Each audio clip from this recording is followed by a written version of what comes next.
اس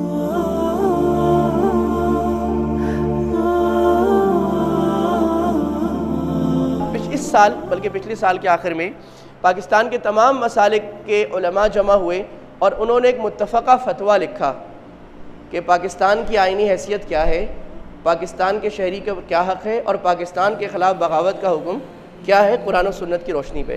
اس فتوے پر وفاق المدارس عربیہ جو دیوبندی حضرات کا ہے، وفاق المدارس السلفیہ جو اہل حدیث حضرات کا ہے، تنظیم المدارس اہل سنت جو بریلوی حضرات کا ہے، وفاق المدارس شیعہ جو شیعہ حضرات کا ہے، اور رابطۃ المدارس جو جماعت اسلامی کے علماء کا ہے، ان سب نے دستخط کیے، اور مجموعی طور پر 1800 علماء وہ ہیں جنہوں نے اس پر باقاعدہ دستخط کیے۔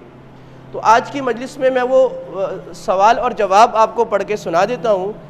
اس دستاویز کو یہ کہا جا رہا ہے کہ قرارداد مقاصد کے بعد یہ پاکستان کی اہم ترین دستاویز ہے، یہ حکومت نے سرکاری طور پہ کہا ہے، کیونکہ اس دستاویز کی جو رونمائی ہوئی ہے وہ صدر پاکستان کی جانب سے ہوئی ہے۔ اللہ تعالیٰ نے اتنا اہم دینی، کیونکہ قرارداد مقاصد بھی ایک دینی ڈاکیومنٹ تھا اسلامی، اور 70 سال بعد اللہ تعالیٰ نے ایک ایسا اسلامی ڈاکیومنٹ ہمیں دیا ہے۔ تو میں پڑھ دیتا ہوں۔ سوال یہ کیا گیا تھا کہ کیا فرماتے ہیں علماء دین اس بارے میں کہ پاکستان میں عرصہ دراز سے بعض حلقوں کی جانب سے حکومت پاکستان اور پاکستان کی مسلح افواج کے خلاف مسلسل خونریز کارروائیاں جاری ہیں۔ بعض لوگ جہاد کا نام دے کر نوجوانوں کو ان کارروائیوں میں شریک ہونے کی دعوت دے رہے ہیں، نیز ان کارروائیوں کے دوران خودکش حملے کر کے بے گناہ شہریوں اور فوجیوں کو نشانہ بنانے کو کار ثواب کہتے ہیں۔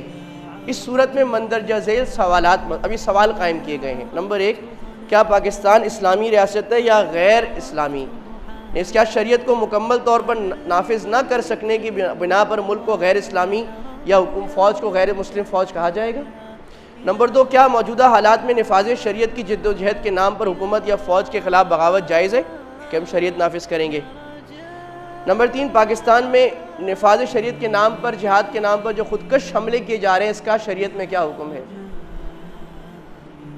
یہ سوالات قائم کیے گئے، اس کا جواب لکھا گیا، اور اس میں زیادہ کاوش جو تھی وہ اسلامک یونیورسٹی کے علماء اور پروفیسر حضرات کی، اور دارالعلوم کراچی حضرت مفتی رفیع عثمانی صاحب نے اس فتوے کی جواب میں صدارت فرمائی، اور پھر سارے مسلک کے فکر کے علماء مفتیان بیٹھے، انہوں نے اس پہ دستخط کیا اور اس میں اضافہ کیا۔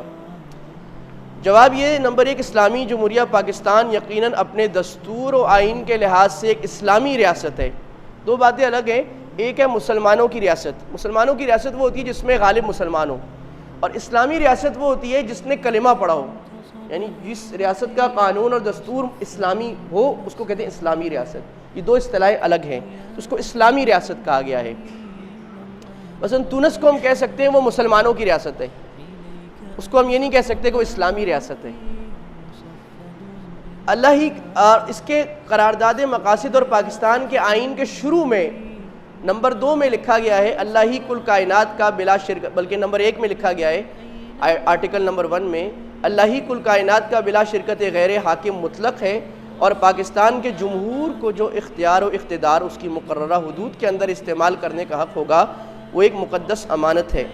اس قرارداد مقاصد میں یہ لکھا گیا تھا کہ دفعہ نمبر 31 میں کہ مسلمانوں کو اسلامی طرز زندگی اپنانے کے لیے مختلف پالیسی کے اصول بنائے جائیں گے۔ 227 آرٹیکل 227 میں لکھا گیا تھا کہ تمام قوانین کو قرآن و سنت کے تحت اسلامی احکام کے مطابق بنایا جائے گا۔ یہ لکھا گیا تھا کہ ایسا کوئی قانون نہیں بنایا جائے گا جو اسلامی احکام کے خلاف ہو۔ یاد رکھیے، آئین وہ ڈاکومنٹ ہے جس کو ماننا قانوناً عدالت پر بھی فرض ہے۔ عدالت کبھی بھی آئین کے خلاف کام نہیں کرتی، حکومت کبھی بھی آئین کے خلاف کام کر سکتی نہیں، ورنہ عدالت اس حکومت کو معذور کر دیتی ہے۔ یہ لکھا گیا، اور میں یہ عرض کروں جو کہا گیا تھا کہ قانون اسلامی بنائے جائیں گے، ہو سکتا ہے کوئی کہے کہ یہ تو لکھا گیا تھا، ہوئے تو نہیں۔ اسلامی نظریاتی کونسل 1967 میں بنائی گئی تھی۔ 1997 میں ان کی آخری جو رپورٹ آئی ہے انہوں نے کہا ہے کہ پاکستان کے 95% قوانین اسلام کے مطابق ہیں۔ جو لکھا ہوا ہے پاکستان کے 95% قانون لکھے ہوئے وہ اسلام کے مطابق ہیں، اس میں اسلام کے خلاف کوئی بات نہیں ہے۔ 5% ہے اس کو بنایا جا رہا ہے، اور یہی فیڈرل شریعہ کورٹ نے 400 قانون اس 20-25 سال میں جو اسلام کے خلاف ان کو نظر آئے انہوں نے تبدیل کر کے اسلام کے مطابق کرے۔ میرے شیخ، میرے استاد حضرت مفتی تقی عثمانی صاحب فرما رہے تھے کہ 200 قانون میرے قلم سے تبدیل ہوئے، حضرت 17 سال سپریم کورٹ اور فیڈرل شریف کورٹ کے جج رہے تھے. حضرت نے کہا 200 قانون میں نے اپنے قلم سے تبدیل کیے ہیں پاکستان کے جو غیر اسلامی تھے اس کو اسلامی بنایا اور وہ نافذ ہو گئے. باقی رہی بات آپ کے نافذ نہیں ہو رہے تو پاکستان میں ٹریفک کے قانون نافذ ہیں, بلڈنگ کے قانون نافذ ہیں, پانی کے قانون, فائنانس کے قانون نافذ ہیں. نافذ تو کچھ بھی نہیں ہے. نافذ صرف یہ نہیں کہ دین کے قانون کچھ بھی نافذ نہیں ہے. وہ مسئلہ دین کا نہیں, وہ ہر چیز کا ہے, وہ ریٹ آف گورنمنٹ کا ہے. ان امور کے پیش نظر پاکستان کسی شک و شبہ کے بغیر ایک اسلامی ریاست اور اس قسم کی عملی خامیوں کی بنیاد پر, عملی غلطیوں کی بنیاد پر اسے غیر مسلم کہنا ناجائز ہے. آگے یہ کہا گیا کہ اللہ کے نبی نے فرمایا تھا کہ اسلامی حکومت کا حکمران چاہے وہ فاسق ہی, اس کی اطاعت فرض ہے, چاہے وہ گناہگار ہو, وہ ظالم ہو. آپ نے فرمایا الا من ولی علیہ وال فرآہ یأتی شیئا من معصیۃ اللہ. خوب سن لو, جس شخص پر کوئی کسی کو حاکم بنایا جائے, اسے گناہ کرتے دیکھیں تو جو اللہ کی نافرمانی کر رہا ہے اسے برا سمجھے لیکن اطاعت سے ہرگز ہاتھ نہ کھینچے. حکومت اگر گناہ بھی کر رہی ہے, حکمران گناہ کر رہا ہے, پھر بھی اس کی بغاوت جائز نہیں ہے. یہ مسلم شریف کی حدیث ہے. اور میں نے ایک مرتبہ جمع کیا کہ کتنی حدیثیں وہ ہیں جس میں حکمرانوں کی اطاعت کا حکم ہے, تو 100 حدیثیں میں نے جمع کی تھیں, اور بھی ہیں 100 حدیثیں. اور ان میں بڑی تعداد ان حدیثوں کی ہے جس میں یہ کہا گیا کہ حکمران چاہے فاسق ہو جائے, چاہے گناہگار ہو جائے, چاہے ظالم ہو جائے, بغاوت نہیں کرنی, کیونکہ بغاوت کے نتیجے میں جو نقصان ہوگا وہ بہت خراب ہوگا, وہ تباہی بربادی ہوگی. اور جہاں تک خودکشی کی بات ہے, نمبر 3 کا جواب دیا گیا کہ اسلام میں خودکشی بدترین گناہ ہے. اللہ کا ارشاد ہے وَلَا تَقْتُلُوا أَنفُسَكُمْ, اپنے آپ کو قتل نہ کرو. اور حدیث میں آئے جس نے اپنے آپ کو کسی لوہے کے آلے سے قتل کیا تو ہمیشہ جہنم میں وہ اپنے آپ کو ویسے ہی مارتا رہے گا. یہ تو عام خودکشی کا حکم ہے. آگے وہ خودکشی جس میں کسی مسلمان کو قتل کیا جائے وہ اور اسلام کا سب سے بڑا گناہ ہے, کیونکہ اللہ تعالیٰ کا ارشاد ہے سورہ نساء آیت نمبر 93 میں وَمَن يَقْتُلْ مُؤْمِنًا مُتَعَمِّدًا فَجَزَاؤُهُ جَهَنَّمُ خَالِدًا فِيهَا. جس نے کسی مسلمان کو جان بوجھ کر قتل کیا تو اس کی جزا جہنم ہے. اللہ کا غصہ, اللہ کی لعنت اور اس کے لیے دردناک عذاب ہے.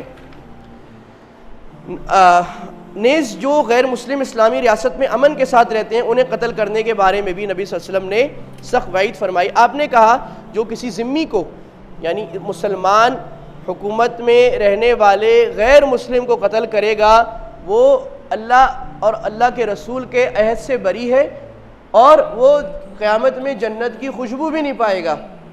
یعنی مسلمان کو قتل کرنا درکنار, کسی غیر مسلم کو قتل کرے گا تو وہ بھی جنت کی خوشبو بھی نہیں پائے گا, کیونکہ اللہ تعالیٰ نے انسانیت کے اکرام اور احترام کا حکم دیا ہے.